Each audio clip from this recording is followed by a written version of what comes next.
Hello everyone and welcome.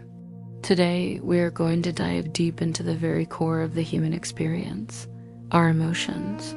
Specifically, we will explore the 7 primary emotions that color our lives every single day. Now, you might think emotional intelligence is about getting rid of negative feelings, but that is not it at all. It is about learning to recognize these powerful signals, understand the messages they're sending, and then respond with awareness instead of just reacting on impulse. It is about becoming the master of your emotional world, not its victim. So let us explore each of these 7 emotions and discover some really practical, down-to-earth ways to manage them in our adult lives. First up, let us talk about fear. In adulthood, fear rarely shows up as a monster under the bed.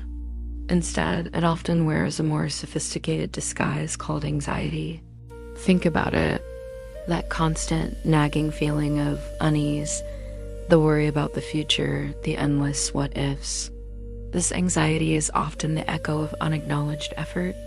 It is that inner voice that conveniently forgets every single challenge you have ever overcome, every obstacle you have navigated, and everything you have already accomplished.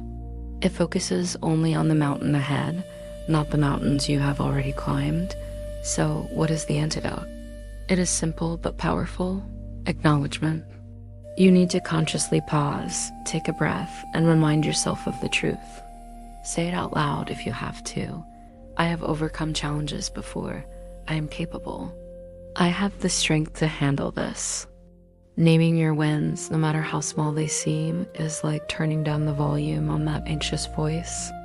It quiets the noise and restores your confidence in your own abilities. A really practical tip for this is to keep a done list right next to your to-do list. At the end of the day, do not just look at what is left to do. Look at everything you have already achieved. Celebrate it. This simple act of acknowledgement can fundamentally change your relationship with anxiety. Next, let us tackle a big one: anger. Anger gets a bad rap. We are often taught that it is a destructive, negative emotion that we should suppress. But anger is not the enemy. It is a messenger. In fact, it is one of the most important messengers you have. Anger almost always signals that a boundary has been crossed. Someone has overstepped, a value has been violated, or a need has been ignored. The problem is not the anger itself. It is how we handle it. An impulsive reaction can burn bridges, but emotional intelligence teaches us to pause. In that crucial moment between the trigger and the reaction, we can choose a different path. We can express our anger constructively. So how do you do that? Try using I statements. Instead of yelling, "You never meet your deadlines," which sounds like an attack, you could say, "I feel frustrated when deadlines are ignored because it directly affects my work and my ability to meet my own commitments." See the difference? You are not attacking the other person. You are clearly stating the impact of their actions on you. This transforms anger from a weapon into a tool for clarity and boundary setting. It is also vital to give that angry energy a physical outlet. Do not let it just build up inside you. Go for a run, hit the gym, practice deep breathing, or even just write it all out in a journal. Releasing that energy prevents it from festering and turning into resentment. Now, let us move on to sadness. Sadness is the emotion that reminds us of what truly matters to us. It arises from loss, from change, or from unmet needs and longings. As adults, we often feel pressured to be strong, to get over it, and to suppress our sadness. We are told to put on a brave face, but emotional intelligence invites us to do the exact opposite. It invites us to feel our sadness fully, to honor it as a legitimate and important part of our human experience. Suppressing it does not make it go away. It just forces it underground, where it can affect us in ways we do not even realize. So what is a healthy way to process it? Journaling can be incredibly powerful. Write about what you have lost and, just as importantly, what that loss has taught you. What did you value about what is gone? What have you learned about yourself in its absence? And even more importantly, share your sadness with a trusted friend, a family member, or a therapist. Vocalizing your feelings to someone who listens with compassion is transformative. It takes sadness out of the lonely darkness of isolation and brings it into the light of connection, where real healing can begin. Okay, let us shift gears to a much brighter emotion, joy. Joy is that wonderful feeling of connection, accomplishment, and meaning. It is the warmth you feel when you share a laugh with a friend, the pride of completing a difficult project, and the deep satisfaction of living a life aligned with your values. But here's the thing about adults: we are masters at postponing joy. We tell ourselves, I'll be happy when I get that promotion, or I'll relax once this big project is finished. We are always waiting for the next big win to give ourselves permission to feel joyful, but joy does not work that way. It does not live in the future. It thrives in the small, daily moments of the present. The key to experiencing more joy is to actively practice gratitude. It sounds simple, but it is a game changer.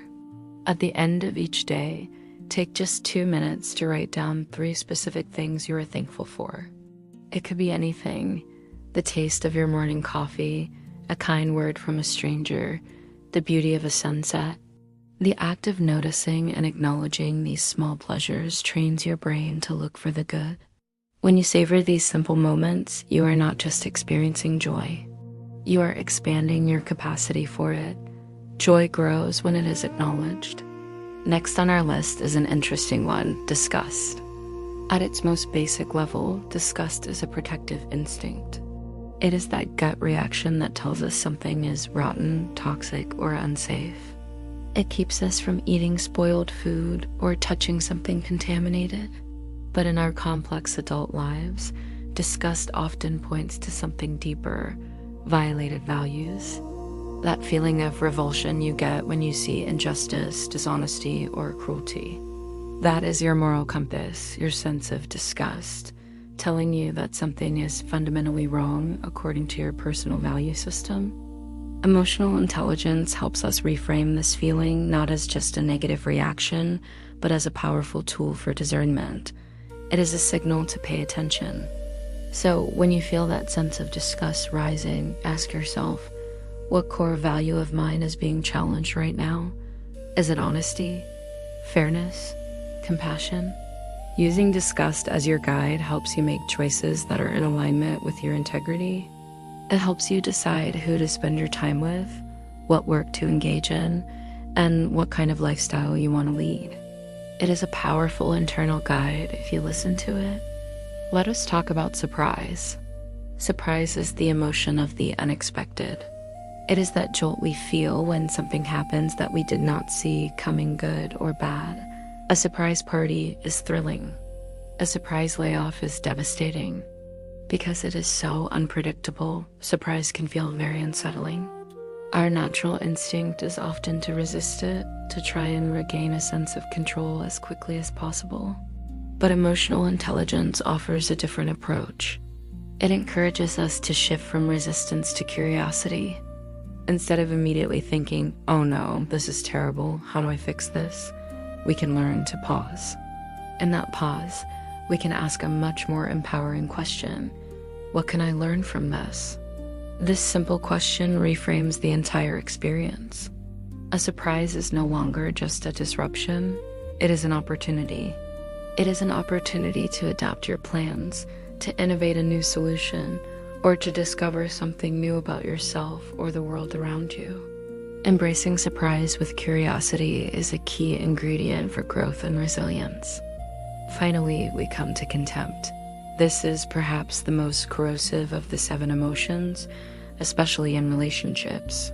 Contempt is the emotion of superiority. It is that sneer, that eye roll, that feeling that you are better than someone else. It creates distance and actively pushes others away. When contempt is left unchecked, it erodes trust, respect, and connection. It has been called the single greatest predictor of divorce for a reason. The antidote, according to emotional intelligence, is empathy. It is about consciously choosing to bridge the distance that contempt creates. So the next time you feel that wave of contempt, that judgmental thought about someone, I want you to pause and challenge it. Ask yourself, what pain or fear might this person be carrying that is causing them to act this way? What is their story? This does not mean you have to agree with them or condone their behavior. It simply means you reframe your contempt as curiosity about their humanity. This powerful shift softens judgment, opens the door for understanding, and strengthens connection where contempt would have destroyed it. So there you have it.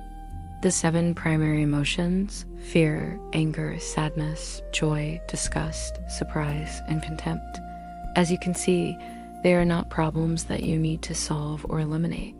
They are signals that you need to interpret. They are your internal guidance system. Emotional intelligence gives you the power to acknowledge your anxiety, to set clear boundaries with your anger, to honor your grief, to actively choose joy, to align your life with your values, to embrace surprises with curiosity, and to cultivate empathy instead of contempt. Remember, your emotions are your teachers. By learning to listen to them with awareness and compassion, you can transform your entire adult life into a practice of resilience, connection, and continuous growth. Thanks so much for watching today. If you found this helpful, please give this video a like and subscribe for more content on living a more conscious and fulfilling life.